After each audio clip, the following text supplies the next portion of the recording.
Hello, this is Pat Walker at MissionWinners.com making a video for Scott. Scott, you got a great question here and a couple of key points. So let's go through them.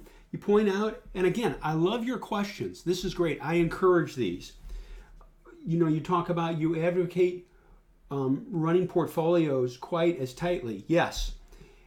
Or the others don't. Yeah, I'll tell you why. Here's what I found. I have found that if I am really precise in my entries, as far as pattern recognition, these stocks with that super clean and simple chart pattern, everybody sees it and it dramatically increases the odds that they're going to act on it too. I have found through a long time that if I can stack the deck in my favor, other people will see it too and they will act and it will just push away in price. So O'Neill talks about 5 to 7%, but I will tell you this, and you can dig deeper and find the articles. O'Neill says off the record, he prefers 3 to 5% and really closer to 3%. I think that's wonderful, but I like to take it even further. And this sounds corny, but it's a fact. If it's good above a line, then it's bad below the line. Look at this volume thrust right here on plan. Now, it wiggled around a little bit, but not much at all. And so we can accept this. This is very small. So we can accept a situation like that. Here's another one, but you'll find too. Best ones just push away. Look at that. Boom. Off to the races. We take that. KL right there. Just pushes away and you let it go. Beyond Meat, we bought right here. And you know all this, okay? I'm not touting, pounding it, nothing like that. But it just pushes away. You sell a little bit into strength here and you let it work. So the bond, let's take this a step further. A clean and simple entry is going to give you a clean and simple exit for a much smaller loss. I want to show you an old one. This was good. You can say, boy, this is a sloppy ass piece of stuff. Yeah, it is. But right here, going back, that is a thing of beauty. Pushes through and it just goes. It just marches away. We like that. In fact, we love that. So again, the moral of the story for me is I will look for a really clean and stringent base. If it re-enters that base, if it's on low volume, I'll stay with it. But if it keeps falling, I will sell at least half my shares. I really don't want to lose much more than 2 or 3% on a stock. I really don't. Which also leads to another point as far as portfolio management. People say, oh, I'm going to put all my money in one stock. No. We divide our account into eighths or tenths, depending on how many stocks you want to own.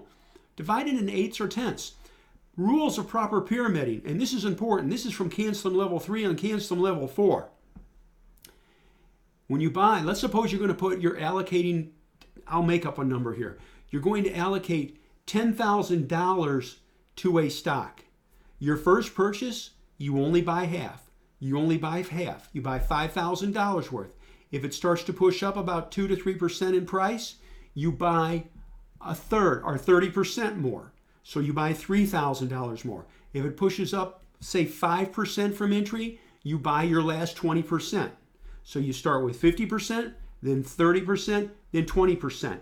By the way, that's straight from Cancelim Level 3 and Level 4, Advanced Trading Investing Tactics. Take it a step further though. If you buy your first shares and it doesn't push up in price, you don't buy more. What does that mean? It means that if it falls, your profit is much less. Your loss is much less. And that's what we want, to manage them and keep them as small as possible. I'm going to keep going here. I know that went a little long, but it's an important question. Average gain?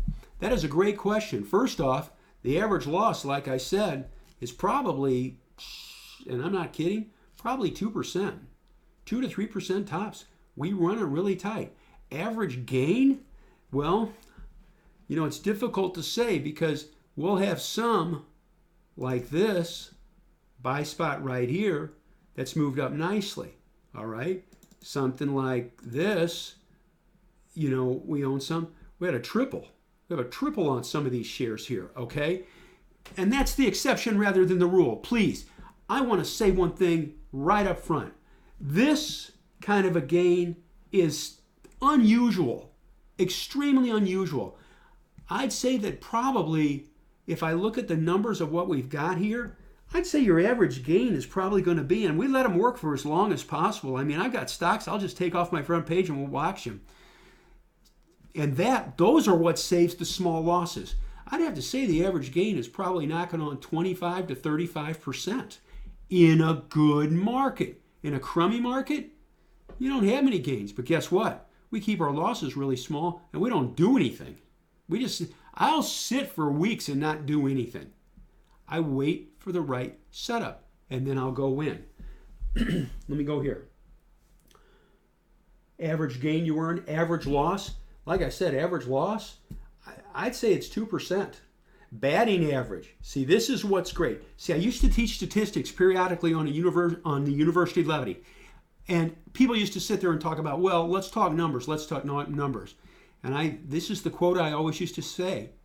A fool drowned in a river 30 feet wide with an average depth of 2 inches. Well, how can that happen? It's only average depth of 2 inches.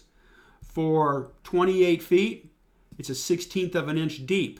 But for those 2 feet, it's deep. Average depth? No. So we're very, very careful with that. So what is your average? What is your average loss? I give you all that. What's your batting average? In a good market, I put my batting average up there at 80% plus. 80%. That sounds arrogant? That's a fact. In a crummy market, we don't do anything. We just don't do anything. But if we do things and they don't work, I would say this, my batting average in just an average market is probably 60 to 70%. But I stress, we have the discipline not to do anything. I have the discipline just to wait. This is a video slot machine. And I tell that to people. It can suck us into doing things.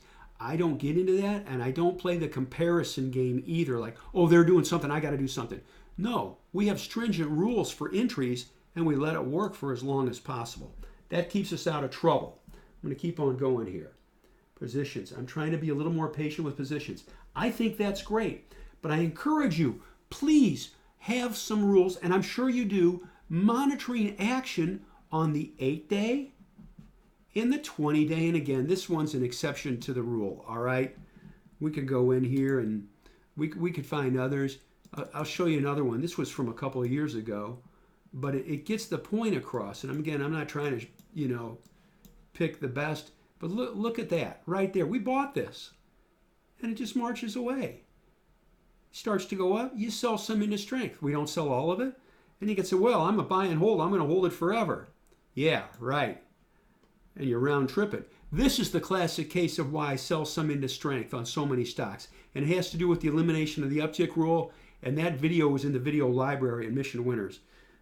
You see these great gains go all the way up and you see them freaking disappear.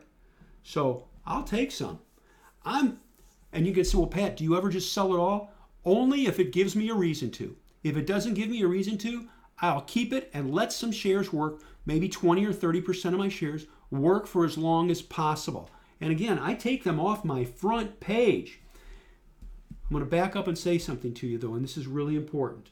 Please be really stringent on the stocks that you're looking at. You know this because you're a member. We love companies that have great earnings and or great sales that are in leading groups. This is our foundation, and we want to buy them coming out of really clean and simple patterns that's easy to see. Roku. Right there. People talk with their mouths and vote with their pocketbooks. Right there. It was on the key list. Pushing right through here. You buy it here at $74 a share. Look at the volume. And you're not tested. 74 all the way. Starts to lose some here. But we sold some in this trend. Hey, 74 to 100? That's a 30% gain on some of your shares. You can say, well, did you take the whole gain? No. Why? then I'm limiting my profits. I don't want to do that. I want to limit my losses. Where's this going to go? Well, here it is now. This is Friday. That's today. That's where it's at. We'll see what happens with it. But we've taken 50% off into strength. We can let the rest work. This thing can crater through the 50-day on really heavy volume. By the way, you see that alert right there? That's a price alert. Starts to lose the 50, guess on volume. See, the volume's low. But if the volume's heavy, what are we going to do? What are we going to do, Scott? You know what we'll do? We will take the rest off. We will take the rest off for a good gain. Entry here, I'll just say entry 74. 74 to 95. You can say, well, that's 20 points, okay? Well, let's do the math. 20 divided by 74, say 75, make it easy. 26.7% on those shares. I can live with that. That's good. Anyway, I know I went a little longer, but it's very, very important. The moral of the story is this. Please focus on really clean and simple entries. Do not day trade. Do not look at 5-minute charts. Focus on longer charts, leading stocks and leading groups. Buy at the precise time. Don't wait. Buy at the precise time. And if it fails right there, you sell it fast for a very small loss. If it starts to run, sell off 20-25% of your shares into strength. And I tell people to do this all the time. You're a member, you know what I'm talking about. And then take it off in increments and let 50% or whatever work as long as humanly possible. And when will that be? I don't know. I don't know. But I know this. The longer trends offset little losses and just puts money in our pocket. Anyway, I hope that helps you, Scott. Keep asking questions. I hope this answered your question because it's involved. It's involved. And I take it very seriously. And I will also say this. When the market's crummy, you could hold a gun to my head and I can't make any money. What do? I just sit and wait. I don't scalp. I'm not looking at 5-minute charts. Let them work. Anyway, thank you very much for the good question.